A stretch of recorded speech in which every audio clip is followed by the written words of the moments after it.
সূরা আল বাকারার 255তম আয়াত আয়াতুল কুরসির সংক্ষিপ্ত আলোচনায়। এবার আমরা আলোচনা ইনশাআল্লাহ তাআলা এই আয়াতের মেজদাক অনুযায়ী ঠিক করেছি। আজকে শাফাআতে রমাদান নিয়ে কথা বলবো।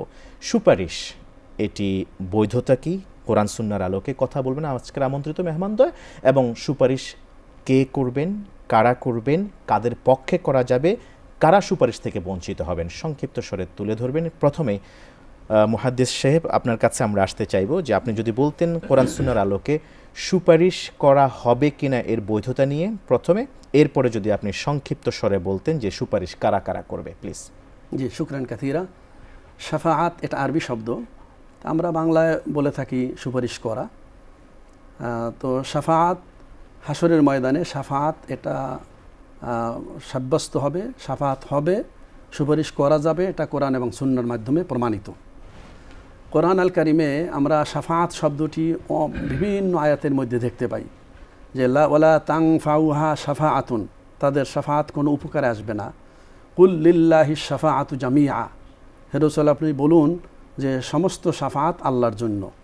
আবার এই আয়াতুল কুরসি, আমরা আমাদের যে আলোচ্য আজকের আয়াত, সেই আয়াতুল কুরসির মধ্যে আল্লাহ রাব্বুল আলামিন বলছেন মাংদাল্লাযী ইয়াশফাউ ইনদাহু ইল্লা বিইذনি, যে কার মাংদাল্লাযী ইয়াশফাউ ইনদাহু, আল্লাহর কাছে কে সুপারিশ করবে, ইল্লা বিইذনি, আল্লাহর অনুমতি ছাড়া। তো বিভিন্ন আয়াতের মাধ্যমে এখানে এই আয়াতই বোঝা যায় যে আল্লাহ অনুমতি দিলে শাফাআত হবে, আর অনুমতি যদি আল্লাহ না দেন তাহলে শাফাআত হবে না। তো এই আয়াতের মাধ্যমে বোঝা যায় শাফাআত এটা সাব্যস্ত হবে আল্লাহর অনুমতি সাপেক্ষে। নবীজি সাল্লাল্লাহু আলাইহি সাল্লামের হাদিসের মাধ্যমে আমরা দেখতে পাই শাফাআত প্রমাণিত, শাফাআত এটা হাসরের ময়দানে সাব্যস্ত হবে।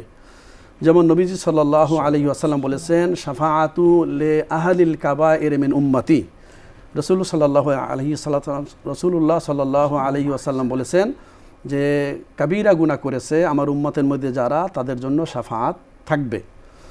আমরা বুখারী শরীফের আস-সহি লিল বুখারী আল মুজাল্লাদ আস-সানি ফি কিতাবুত তাফসির, কিতাবুত তাফসিরের 3 বা 4 নম্বরের হাদিস, সেই হাদিস লম্বা একটি হাদিসের মধ্যে আমরা দেখতে পাই যে মানুষেরা, মুমিন ব্যক্তিরা একত্রিত হয়ে আদম আলাইহিস সালাতু ওয়াস সালামের কাছে যাবেন শাফাআতের জন্য। তিনি বলবেন আমার পক্ষে আজকে, যেটা শাফাআতে উজমা, শাফাআতে কুবরা বলা হয়, বড় শাফাআত। তো আদম আলাইহিস সালাতু ওয়াস সালাম তিনি বলবেন আমি এর যোগ্য নয় আজকের। এরপরে ইব্রাহিম আলাইহিস সালাতু ওয়াস সালামের কাছে যাবেন, এক এক করে এভাবে শেষ পর্যন্ত নবিয়ুনাল মুকাররম রাসূলুনাল মুআজ্জাম সাইয়্যিদুল মুরসালিন রাহমাতুল লিল আলামিন সাল্লাল্লাহু আলাইহি ওয়াসাল্লাম তিনি শাফাআত করবেন।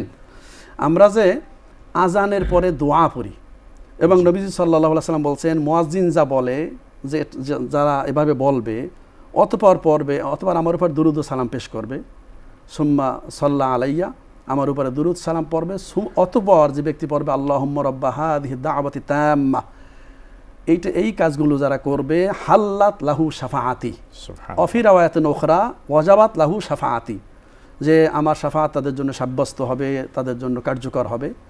সুতরাং আয়াত এবং হাদিসের আলোকে আমাদের কাছে স্পষ্ট হাসরের ময়দানে শাফাআত থাকবে ইনশাআল্লাহ।